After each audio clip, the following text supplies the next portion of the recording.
கர்த்தருக்கு ஸ்தோத்திரம். கர்த்தராகிய இயேசு கிறிஸ்துவின் இன்ப நாமத்தில் இனிய வாழ்த்துக்கள். இன்றைய தியானத்திற்காக ஜெபித்த பொழுது தேவன் தந்த வசனம் ஆகாய் எழுதின புஸ்தகம் 1ஆம் அதிகாரம் 6ஆம் வசனம். நீங்கள் திரளாய் விதைத்தும் கொஞ்சமாய் அறுத்து கொண்டு வருகிறீர்கள். நீங்கள் புசித்தும் திருப்தியாகவில்லை, குடித்தும் பரிபூர்ணம் அடையவில்லை. நீங்கள் வஸ்திரம் உடுத்தியும் ஒருவனுக்கும் குளிர் விடவில்லை. கூலியை சம்பாதிக்கிறவன் பொத்தலான பையிலே போடுகிறவனாய் அதை சம்பாதிக்கிறான். நம்முடைய கர்த்தராகிய இயேசு கிறிஸ்து நம்முடைய கையின் பிரயாசங்களை ஆசீர்வதிக்கிற தேவன். அவருக்கு நாம் பயந்து நடக்கும் பொழுது, அவருடைய சித்தத்தை செய்யும் பொழுது, அவருடைய வழிகளில் நடக்கும் பொழுது தேவன் நம்மை ஆசீர்வதிக்கிற தேவன். ஆனால் சில வேளைகளில் பார்த்தால் நாம் எவ்வளவு சம்பாதித்தாலும் அது பொத்தலான பையிலே போடுகிறது போல இருக்கும். திரளாய் விதைத்தாலும் கொஞ்சமாய் அறுத்து கொண்டு வருவோம். நாம் புசித்தாலும் திருப்தி அடைய மாட்டோம், குடித்தாலும் பரிபூர்ணம் அடைய மாட்டோம். வஸ்திரம் உடுத்தினாலும் குளிர் நிற்காது.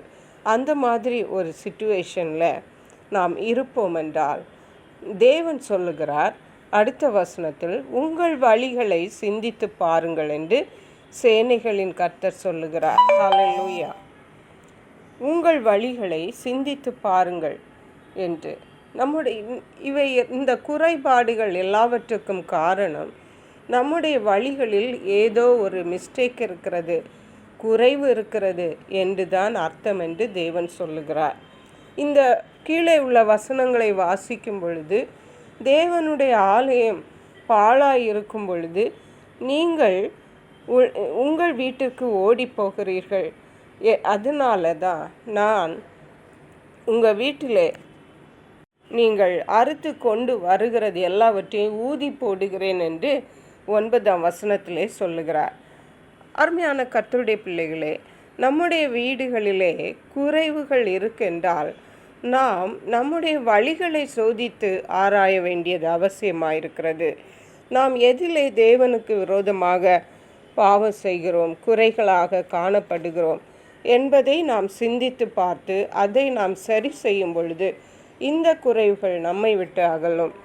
சங்கீதங்களின் புஸ்தகம் 37ஆம் சங்கீதம் 5ஆம் வசனம் சொல்லுகிறது, உன் வழியை கர்த்தருக்கு ஒப்புவித்து அவர் மேல் நம்பிக்கையாயிரு, அவரே காரியத்தை வாய்க்க பண்ணுவார் என்று.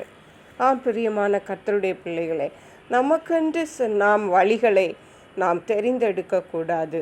தேவன் நமக்கு காட்டுகிற வழி எதுவோ அதிலே நாம் நடப்போம் என்றால், அவரையே சார்ந்து நம்பிக்கையாக இருப்போம் என்றால் அவரே நமக்கு காரியத்தை வாய்க்க பண்ணுவார். ஹல்லேலூயா. தேவன் நம்மை படைக்கும்போதே ஒரு நோக்கத்தோடு படைத்திருக்கிறார். அதை நாம் நிறைவேற்ற வேண்டுமென்றால் கர்த்தருடைய வழிகளிலே நாம் இருக்கும் பொழுதுதான் அவைகளை நாம் நிறைவேற்ற முடியும். அந்த வழிகளிலே நாம் நடந்தால்தான் தேவன் நம்மை ஆசீர்வதிப்பார், நம்முடைய கையின் பிரயாசங்களை ஆசீர்வதிப்பார். நாம் உழைக்கிறது வீணாக போகாது, நம் வீடுகளிலே ஆசீர்வாதங்கள் தங்கி இருக்கும். பிரியமான கர்த்தருடைய பிள்ளைகளை, இன்றைக்கு நம்மை நாமே சோதித்து பார்த்து நாம் தேவனுக்கு பிரியமானவர்களாக காணப்படுகிறோமா என்பதை நாம் அலசி பார்த்து அவருடைய வழிகளிலே நாம் நம்முடைய வழியை அவருக்கென்று ஒப்புவிப்போம். தேவன் தாமே நம்மை ஆசீர்வதிப்பாராக. ஜெபிப்போம். எங்களை கிருபையாய் நேசித்து பாதுகாத்து வழி நடத்துகிற எங்கள் அன்பின் தகப்பனே, ஆசீர்வதிக்கப்பட்ட இந்த நல்ல நாளுக்காக நன்றி. இந்த நாளிலும் நாங்கள் சம்பாதித்தும் பொத்தலான பையிலே போடுகிறோம் என்று சொல்லியிருக்கீங்கப்பா. எங்கள் வழிகளே அதற்கு காரணம் என்று சொல்லியிருக்கீங்க. நாங்கள் எங்கள் வழிகளை கர்த்தருக்கு ஒப்புவித்து உம்முடைய வழிகளிலே நடந்து உம்முடைய ஆசீர்வாதங்களை சுதந்திரிக்க உதவி செய்யுங்க. நன்றி பரிசுத்த ஆவியானவரே. துதி கன மகிமை உமக்கை செலுத்துகிறோம். மீட்பரும் இரட்சகருமாகிய இயேசு கிறிஸ்துவின் இன்ப நாமத்தில் ஜெபிக்கிறோம் எங்கள் அன்புள்ள பரமபிதாவே. ஆமென். God bless you.